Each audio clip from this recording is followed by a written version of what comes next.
you, Greg Davies? How are you doing? I'm all right. I'm trying to work out if you've got one of those stand-up desks and just haven't really done it properly yet. No, I was just writing some notes. So, okay.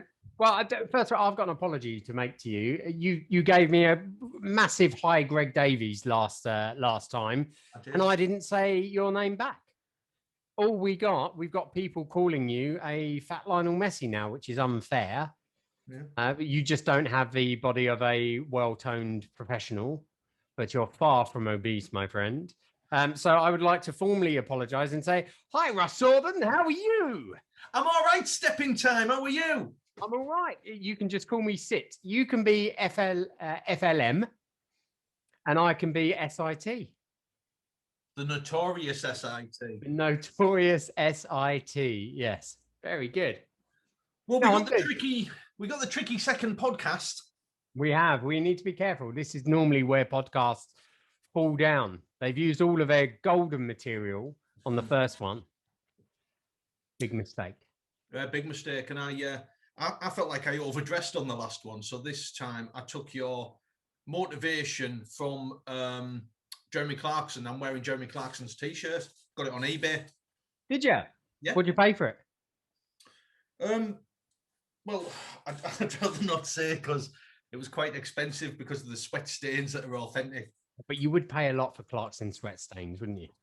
Well, I have. Yeah. Don't tell Jill because it's the cost of a small bike. Is it?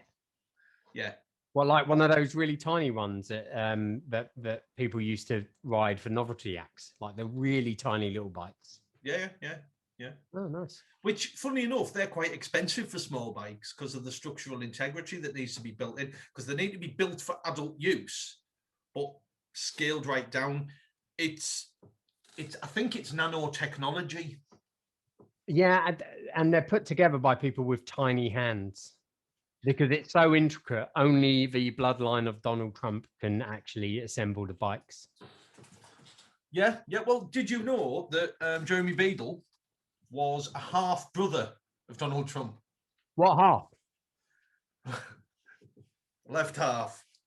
I'm trying to do like a little hand. I met Jeremy Beadle. Did you model your beard on him? No. We've established my my bedbug beard trick. But no, I met him at a variety club race day at Sandown Park, and I reached out my hand to shake his hand, and he didn't take my hand. And to this day, I don't know which one of his hands was the little hand, or if he was just being rude to me. Any listeners, can you confirm? Was his right hand a small hand, or was his left hand a small hand?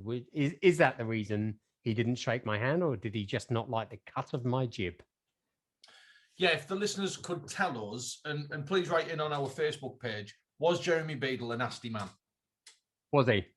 Did Jeremy Beadle deliberately sabotage the safety rope of the first winner of the season of You've Been Framed, where they were doing the video safety on the dam and the rope broke and they all went down? This is early on in the podcast for us to have to say allegedly. Well, no, we're asking the question. We're not accusing. We're asking, is this the case? And our listeners can tell us if he was a nasty man or not. I sensed an accusational tone. I'm sorry, I stand corrected. Well, we can say allegedly after. Let's do it anyway, shall we? I think we should say it several times during the podcast just in case. Allegedly. Yeah, so, love it. Are you ready for your questions? Because obviously, as people are getting to know us... Are we going straight in with questions? Yeah. I mean, because I think it's a nice way to start the podcast, because as people get to know you, they warm up to you as an individual. I mean, they're always warmed to me, but you've got like an icy, steely exterior. I'm frosty and unapproachable. That's often been said about me. Thank you for noticing and helping me through my personality disorder. It's like counselling. Well, I've got quite a serious question for the first one. Okay, go on. I'll put my serious face on. It's on. You look like you're on the front of a regional newspaper just being told your wheelie bin's been stolen. Don't even joke about that. Oh. I love my bins. Move on to your question. What's your favourite band from the 80s, Greg Davies? Oh, what? So, yeah, I suppose they can be classed as an 80s band. I will go with the Wet.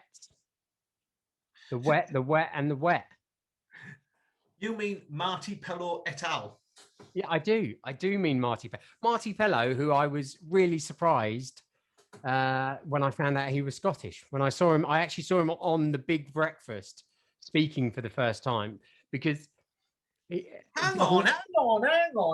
Marty Pello had never spoken until he was on The Big Breakfast. That was the first time he spoke. Well, I think Gabby Roslin coaxed it out of him for the first time. All he ever used to do was sing to people. So it was like, young Marty Pello, what do you want for your birthday? I'm on a tricycle. You know, that's all he would ever do. But I didn't know he was Scottish. But I love the Wets. So you didn't know that Marty Pello from the Scottish band Wet Wet Wet was Scottish? Well, I didn't know it was named after the climate. I just thought it was a clever name. Apologies for anybody that is based in Scotland. So have you got a question for me, or do you want me to do all three to you and then you can do all? No. I think we should do a question tennis. So, what's your favorite type of welding? Arc welding. You like an arc? See, I would have had you as a TIG. No. I like an arc weld. My particular favourite welding-related segment in anything I've ever seen is the film Flashdance. It's such a cliche that you've gone to Flashdance. I mean, that must be like, you know, working down the yards as you did, the shipyards. I'm assuming that's where you got your education. Yeah, dockyards. Dockyard from the north. Yeah, that must be like. Is that like a holiday special movie that you guys go to? No, Daddy's Home's our holiday special movie. Oh, that's nice. I like that. Nice film. Yeah. So I've got a second question for you. Also a serious question. Okay. Being a Londoner, Londoner. Thank you. Was your first job driving a black cab, working as a chimney sweep, or being a city trader with red braces? Which one did you go for first? I didn't go for any of those. No, they're the only three things that the job centre tell you about. No. You've missed a fourth. I was a barrow boy. I did miss that. Yeah. Strawberry. Wimbledon strawberries. See, I had all the patter. You literally. No. I've got nothing else to add. Have we got another question? So when you guys make yourself a brew, do you hold it to the edge of your lips and tip it? Is that why it's called teesside? Hey, that's a good theory. No, what I tend to do is I hold the cup at arm's length, move it up in that kind of action, right up to the ceiling, and tip it at my face. I open my mouth and see how much of it I can get in. Well, like they pour sherry, so like as big a pour as you can get, and you do that with hot tea. Yeah. That's why you guys are proper tough up north. Yeah. Why do you think your face is so red? Oh, I thought it was blood pressure. No, it's scalding. Very good. What's your final question for me, Russ? Well, my final question for you is another London-related question. What's your favourite underground tube line? It's a good one. It's a good one. I'm going to go Circle. I'm going to go Circle because I love. Didn't ask you what your favourite shape was. Oh, sorry, I misunderstood. Sorry. I prefer a trapezoid anyway. If we're doing shapes. Yeah, fair enough. Yeah. No, I love the Circle line because people used to get on the Circle line and they used to stay there the whole night because it did actually continually go round. They've now put a break in it because we're such a caring city to stop the homeless going on and taking advantage of, shelter and warmth, because that's how we want to be perceived. But no, I enjoy the Circle Line. You've gone dark quite early as well, haven't you? Do I need to turn a light on? You've gone quite dark quite early. Do you know, I like that one. What's that one that's grey? What's that one? Oh, I don't really know. I don't. I like the Metropolitan line. I like that one. And I like... You got the Piccadilly, the District and Central, the Victoria, and some others. I like Dockland Light Railway. Oh, you can see. You feel like you're driving the train. You do. You can sit right at the front. It's amazing. Yeah. It's very good. Right, I have a final question for you. Go for it. You know your bridge in Newcastle, which I've been told. Not my bridge. It's a Newcastle bridge. My bridge is the Transporter Bridge. It's a Newcastle bridge. Yep. The Tyne Bridge. Is that the result of a super evil genius trying to steal the Sydney Harbour Bridge and using a shrink ray not particularly successfully? No. Okay. Right. So are we going to move on? I think so. So should we have a look what's been happening in the news? Yeah. Oh, hang on. Well, we need the business stories. We've got to hit our 10%. Oh, wow, you look like the picture behind you now. Yeah, I do. Look I love that. Hang on. Let me do that as well. That's perfect. Is that good? That's perfect.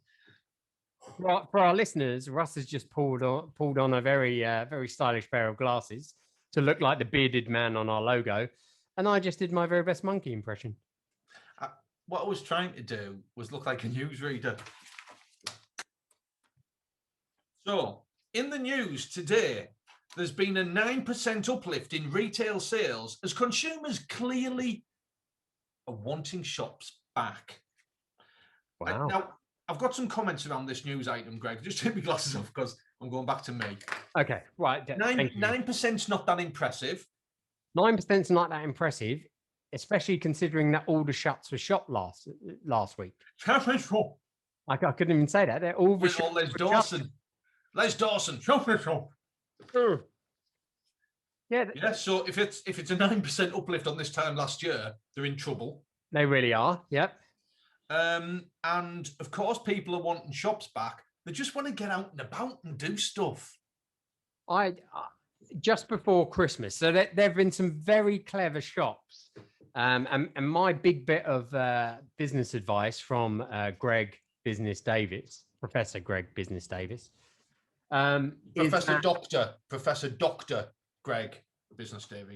Professor Dr. Marquess Greg Business Davis. My big bit of advice is whatever shop you've got, even if you sell jigsaws, get a fridge and put some milk in it. Because then you seem to fall into the essential shop category. There was a queue as long as your arm for the Range, where local to where I am, and the Range is it's a lovely shop. It sells appliances and furniture and stuff, but they had one fridge with milk in, which allowed them to fall into the essential shop category. So whatever shop you've got, maybe not a funeral director's, but whatever shop you've got, get a fridge with milk, and then you can stay open no matter what. Great advice. I think so. I've got another news item. Oh, mate, I could tell it was coming because you put your glasses back on. And started doing that with my papers. Today, the UK Rich List has been issued, and into first place is Len Blavatnik, who is the head of Warner Brothers. He was I've got a question about this because there's a second part to this, but I'm just going to take these off so I'm taking my glasses off so that I'm back. Okay, thank you. Yeah. So this is a guy that was born in the Ukraine, great country. Yep. And he's now dual citizenship between the US and the UK. Yet he's knocked Sir James Dyson off the top spot, and he split his time between the UK and the US.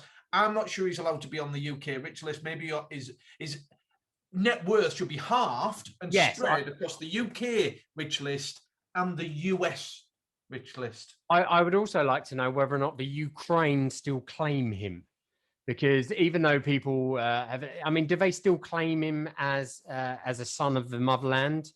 Do they recount tales of him going to find riches in faraway lands? But I'm with you. It should be split down the middle, shouldn't it? At the very least. I think that's something that I will ask Evan Davies, the head of BBC's business, him or Robert Peston. I'll ask them next time I'm in the newsroom. I think you should. I think you should around the coffee percolator. Do you know they right? I've got a point about this coffee percolator, right? Because the two of them always drink the last bit of coffee and don't put another like jug through the top and coffee percolator it. So I have to always do it. And one day, Greg, one day in my life, Robert Peston, he was being a bit clever and he'd already put a jug of water in the top. Yeah. Right.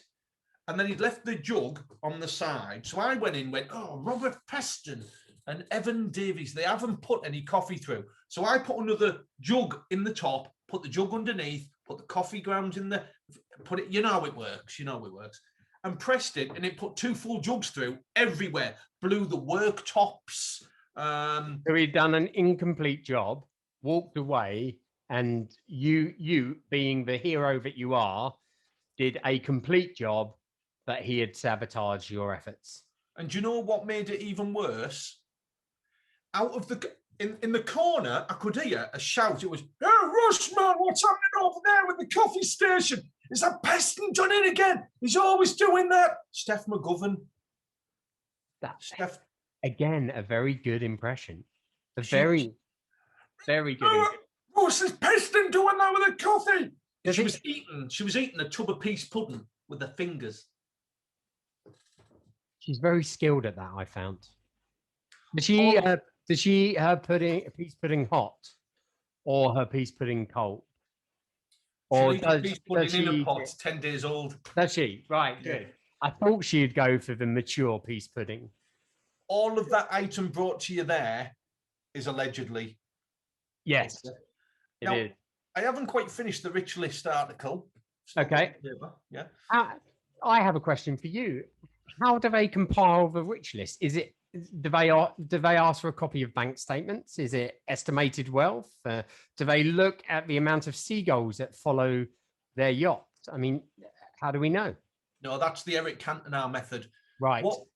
What they do is Robert Peston and Evan Davies ride. Can you remember the chopper bikes? Oh, yeah, with the gear shift in the middle. I was going to say that had like 2 gears in the middle, and it had a double seat, didn't it? Yep. So they both ride. I mean, Evan's behind, Robert Peston at the front, and they ride round and they look at rich people's houses and they shout, "Oh, how much are you worth?" Sorry, they're Londoners. So go, "All right, then, mate, how much are you worth?" "Hello, mate." Yeah. Yeah.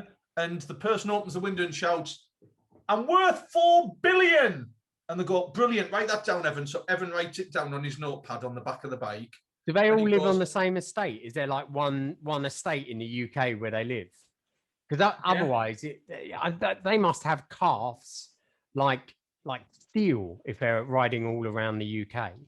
Calves like Seal, the singer? No, not like Seal.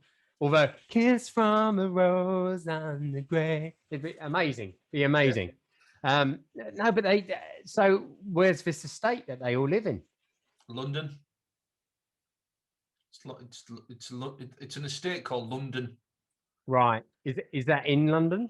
I'll be honest, I don't really understand the concept of London. Is it not an estate? No. Well, it is in a state in some places, but there's not an estate called London. Well, the reason the rich list only comes out once a year is it takes them a year to ride around and do it, Greg. So, well, that makes perfect sense. I mean, riding around and doing that and annoying people by not refilling the coffee must take up pretty much all of their time. I don't know if they fit anything else in. But listen, James Dyson's dropped from 1st to 4th, yet his net worth went up £100 million. Do you know what? That sucks. I'm going to have to start filtering your gags. You can't. There's no gag filter. Oh. There's no gag filter on a Zoom call, I'm afraid. You're just always blowing hot air. Yay! I like that one. Oh, Right, I'm taking the glasses right off. there. That's the end of the news item. One thing about Dyson, though, he's got his fans. Very good, very good. I was going to make a joke about a DC04 something, but I couldn't get it to work. Are you ready for our game? Guess the famous business person. Yeah, I didn't do very well last time, did I? No, you did too well. I did. Yeah, I did very well, but it spoilt your fun, didn't it? You got 5 questions. I'm going to give you 1 clue. I'll only answer yes or no. So don't waste your questions. And Greg, please don't just name people. They're not, well, I suppose they are questions. Look, do what you want, right? Do what you want. I put a lot of time and effort into this, and I don't think you took it too seriously last time. Sorry. This person is a southerner. Is it James Dyson? No, it's not. Sir James Dyson. Sir Fourth James richest Dyson. person in the UK, according to Robert Peston and Evan Davies, having a croggy on the back of his chopper. Okay. Right, so have you got a question then? I'll answer yes or no. Yeah. Is it Peter Jones? Greg, you're doing it again. You just ask. No, it's not Peter Jones. That's your first. I'm going to be hard. That's your first question gone. Oh, You've only got 4 more. Is it Duncan Bannatyne? I said they're a southerner, so you've wasted that one. Is he not a southerner? Oh, I know. I've got one. I've got a really good question. Guarantees that this guy is very southern. Is it Elon Musk? I'm stopping because I don't think you're taking it seriously. It's not Elon Musk. It's not Duncan Bannatyne. I'm out. It's not him, right?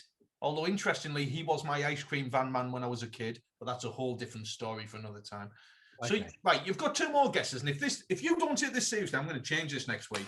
Okay. In fact, you can do it next week. I'll take it seriously. All right. Okay. Is it Richard Branson? No, it's not Richard Branson. It's a southerner, a business person, and I'll leave it right. It's a man. It's a male southern business person. Is it Theo Batitis? It is Theo Batitis.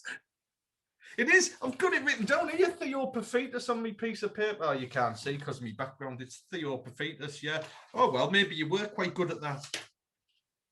Yeah, maybe you were. Or is it the fact that there's not really more than 5 famous southern business people? If we do this for the 3rd episode, I'm gonna have to widen my search a little bit, aren't I? Yeah. So, I like the name Southern Business People, which brings me to our North-South divide feature. Oh, are we allowed to do the cross arm thing? Is that not? Don't know what it means. Well, isn't that multiply? No. What that is it's my tribute. I'm in an Adamant tribute act. Are you? And I always go, Did you ever? A ridicule is nothing to be scared of. But vampires are something to be scared of. Yes, they are. Yes. Yeah.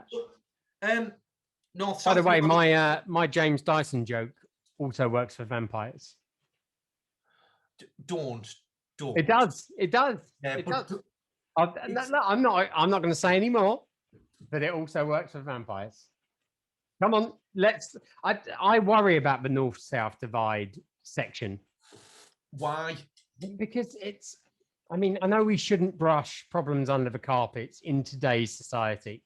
We should shine a light on them. Very woke. You're very woke. I don't even know what that means. I think it means you're really aware of current situations. Right. Well, that's a lie. I don't even know what day it is. But should we be highlighting it? Is it eventually, are we going to break off into 2 independent nations? And it's our fault? That's what I'm worried about. And where would the line be? Universally, is it Watford Gap services? Normally in a safari park. Well, where the lion is. Yeah. Yeah, can't leave that lion there. It's not a lion, it's a giraffe. Would it be Watford Gap? Is that where the split would be? I think the line for me would be the bottom of South Yorkshire, where South Yorkshire joins kind of Nottinghamshire, Lincolnshire, that kind of area. Now, you see, for us, that's proper northern. No, because south of that's the Midlands. You're missing the Midlands. Yeah, but even for us, the Midlands is northern. See, I think you're the problem. Often I am the problem. Well, listen, talk to me about it. We've had two people have contributed with questions about the north and the south.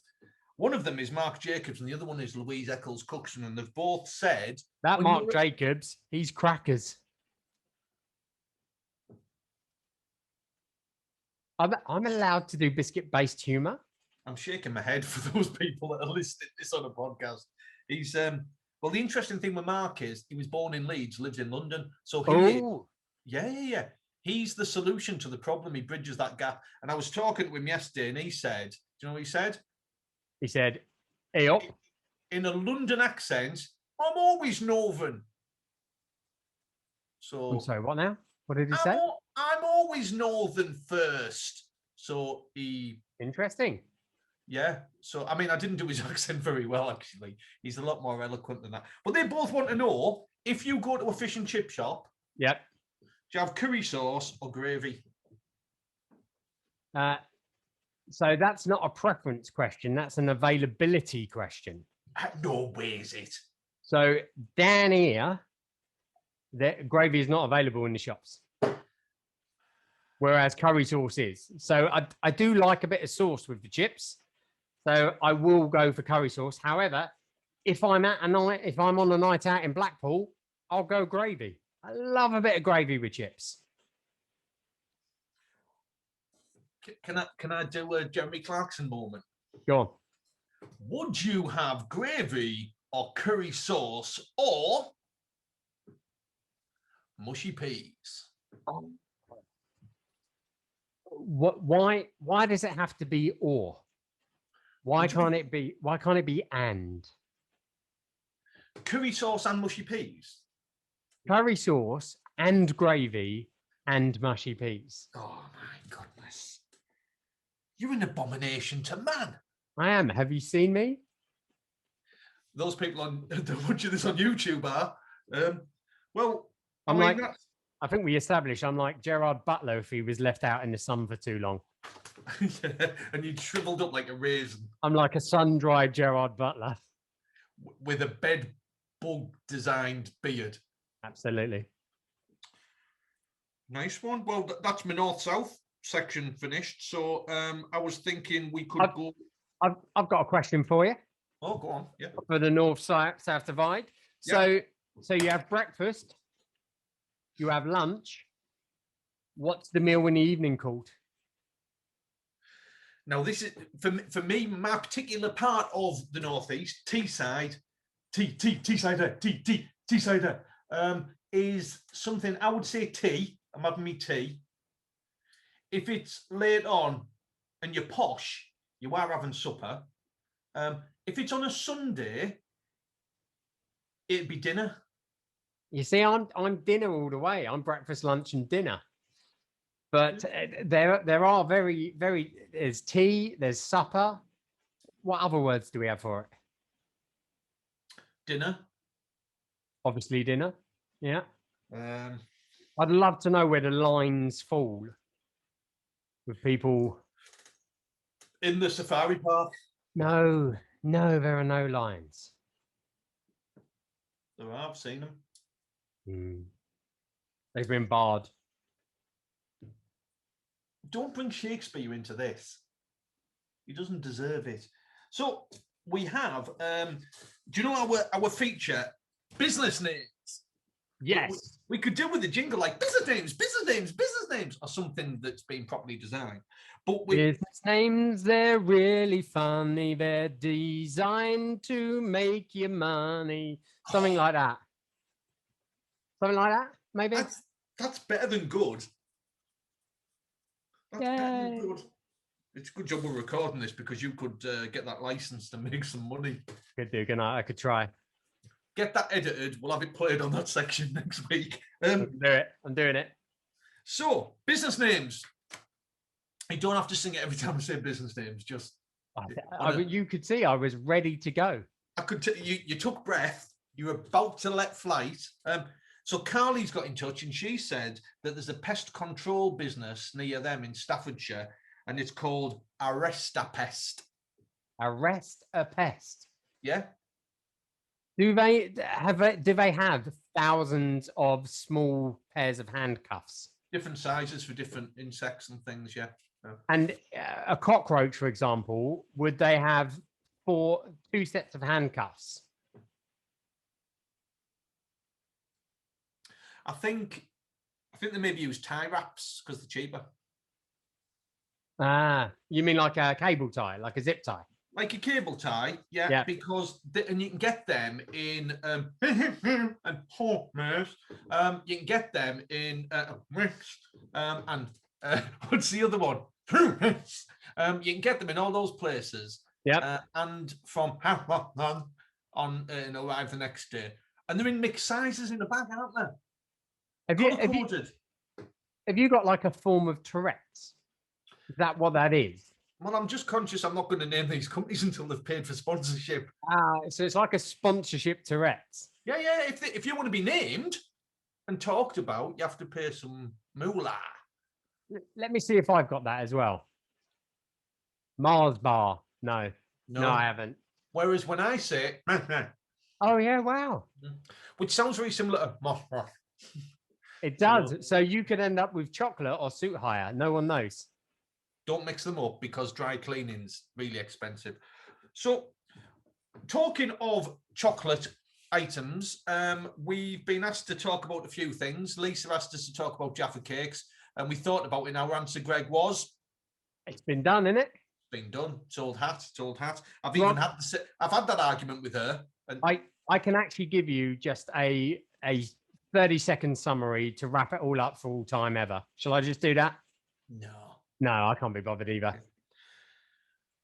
There's lots of different types of Oreo biscuits. There are. What's your favourite one? Now you see, I enjoy the birthday cake flavoured Oreo biscuit. Only available upon import, or if you bring a load back in a suitcase when you finally get to travel to America. America. Yeah, America. Yep. America. And what's yours? When you come back from America and you open your case and it's full of different types of chocolate confectionery items like that. It really is.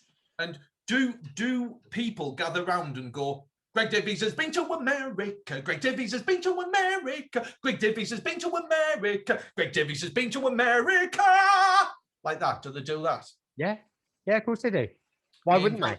Do you just invite like the neighbours round and everything to see the big reveal when you open the case? I actually have a small choir in the corner of the room. So as I open the case, they go like that, like it's the uncovering of the El Dorado Golden City. When you say you've got a small choir, do you mean there's only 2 people in it, or are they all little people? No, there's 100 of them, but they're all under 5 foot. So you're part of that choir then? I am the conductor. Okay then, well, before we've got 2 items left, Greg. And I'd like to finish off with my business idea, because I've got 2 ideas to float this week. Okay. But the penultimate item for today... Just so you know, I'm still waiting for the contracts to come through for your red light production company only. Roxanne, you don't need to put on the red light. Oh, well, I'm assuming it's taken longer to post because the name's so long. The sign, you have to be in quite a big premises because the sign is huge. Yeah. And I was going to get Stink to come and open it. No, you can't. Why? Because it'll take too long, because it will say the first word, and the first word will take 26 and a half weeks for him to finish saying. Yeah, fair enough. Yeah. He once started, I did the Great North Run, and I know it's hard to believe with my physique, and he was the guy firing the gun at the beginning, but he started aiming at people, allegedly. Allegedly. And he was quite disappointed because he was saying, "Don't don't stand so, don't stand so. And he was shooting people close to me. Yeah. And then did you have Jimmy Nail accusing women of lying again in the background? Literally walking around hitting people. She's lying. Like up and down. Is that what singers do when they come to your neck of the woods? They just revert to stereotype and song lyrics? Not just northern singers. Just northern singers. Yeah. Okay. All right. Yeah.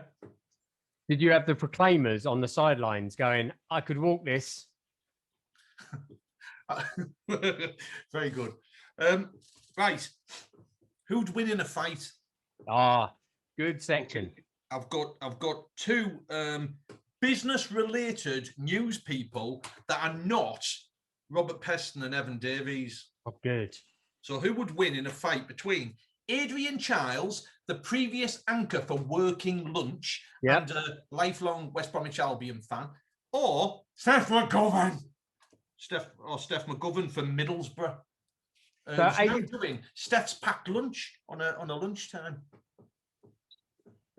Adrian Chiles looks like a giant baby. I'm just gonna throw it out there. Yeah. And I would not want a backhander from Steph. So my money would be on Steph all day, and I don't even think Adrian would take the fight, even if it was for charity. Yeah. I think he would go into hiding somewhere, maybe inside West Brom. Is that the boiler mascot? Is that West Brom? Well, they're called the Baggies, so I don't know. I think it's maybe a spring-related mascot. He would probably volunteer to be the West Brom mascot for a while, just so he could avoid conflict. Do you want to hear a fun fact about mascots for football teams? Oh, it is. It's the boiler. It's yeah. That's amazing. So they've got Baggy the bird as well, but they've got the West Brom boiler. Adrian Chiles would volunteer to be the West Brom boiler to avoid conflict. Definitely. So we're safely going with Steph McGovern would win in that fight. 100%. I actually feel insulted that you felt the need to publicly air that.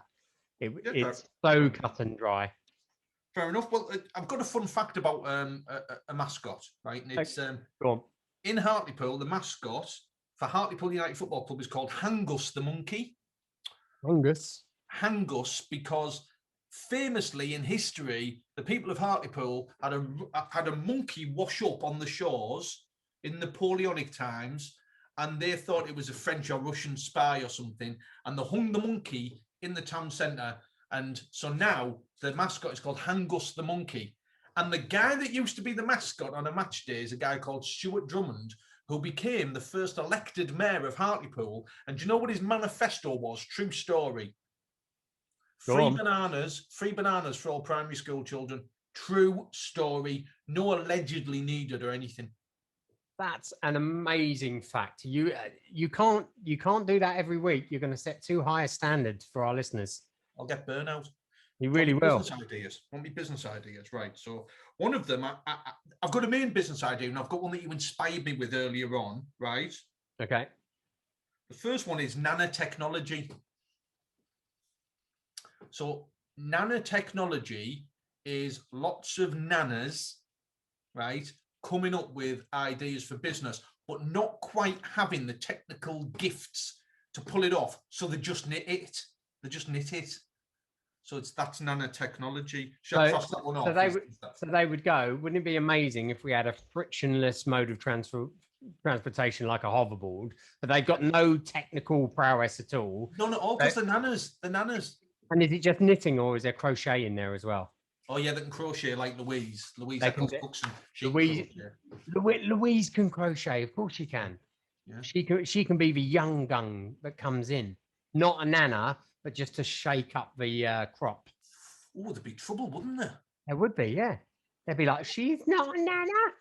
What's your nanny credentials? Show me your nana. Oh, we've gone a bit old ladies from Harry Enfield and Paul Whitehouse, haven't we? Oh, young man. Right. Do you want me proper business idea? Oh, right. Just for the record, because they can crochet, I'm in. You were never out. You were never. So right. So got to get ourselves in the right. This is the Dragon Shark Tank Den, right? Yep. You sat there, and obviously you're a young multimillionaire in your hoodie, looking all like trendy and sort of going, hey, what's this? Hey, what's this guy coming in with now? Okay, and the lift doors open, right? And there's nobody there because I'm stood at the side and I stick my head down and go, hi, like that. Right. Hi. Whoa. Strong entrance. Strong entrance. You've got me. You got me. A moonwalk. What, at Michael Jackson style or Neil Armstrong style? Michael Jackson style. Okay. Michael Jackson style. So Neil Armstrong style would be a bit weird. I wouldn't do that. Yeah? You wouldn't do that. Okay. Yeah, but Sting would be doing me music going, walking on the moon. So you would be blending Police and Michael Jackson in kind of interpretive dance at the beginning of your pitch. No, I'm just moonwalking like Michael Jackson. You've brought the Neil Armstrong move. I nearly said Neil Young moonwalking. It's all right. I often go to say Louis Armstrong, which would be a totally different type of moon landing, wouldn't it? Look at the world. It's so beautiful and green. It'd be amazing. I it to myself. But how would he play the trumpet through the helmet? Well, I tell you, we played the trumpet because he used to sing and play the trumpet. I bet people didn't know that about Slashmore. He had cyclical breathing, didn't he?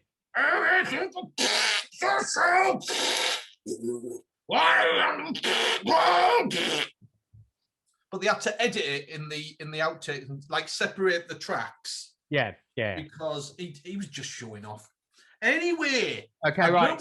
So you're moonwalking towards the Shark Dragon Den tank. Like that, right?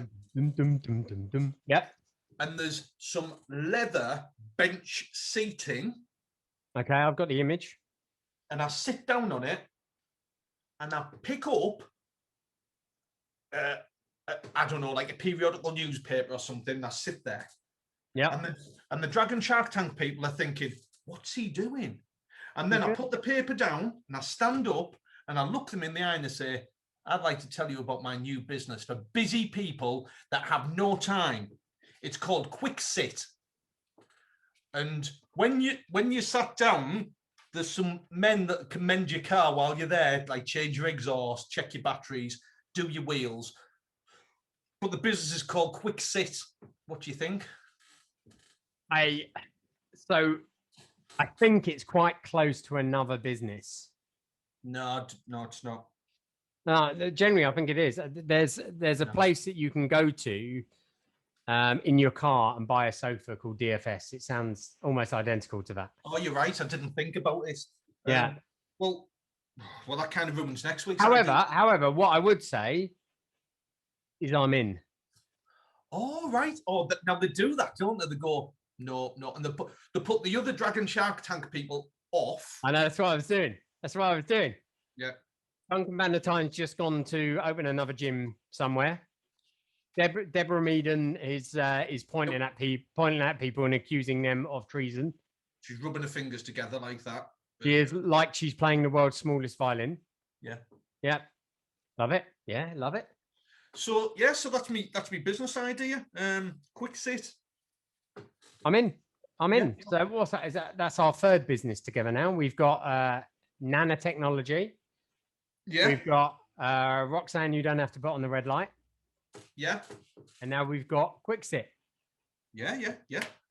We are serial entrepreneurs. Oh, it's amazing. I didn't even know we'd invested in cornflakes either. Not yet. Neither do they. No. We did it through the through the stock market, so they didn't even know. We did it through crowdsourcing, which is apparently when you squirt ketchup at a gig. Isn't that just like every Coldplay gig? What, where you crowdsource? And the sauce going everywhere. Be amazing, wouldn't it? Yeah.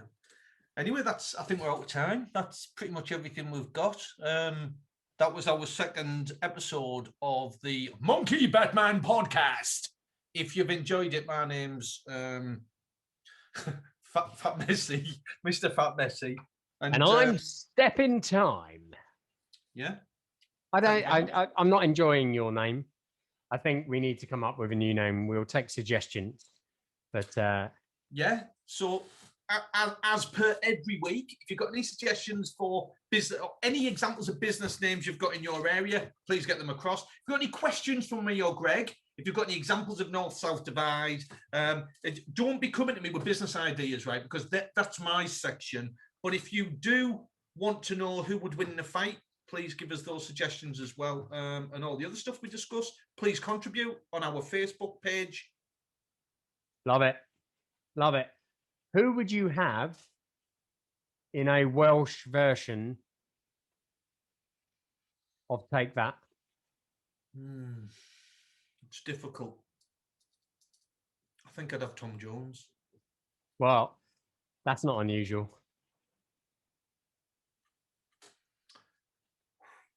And on that note,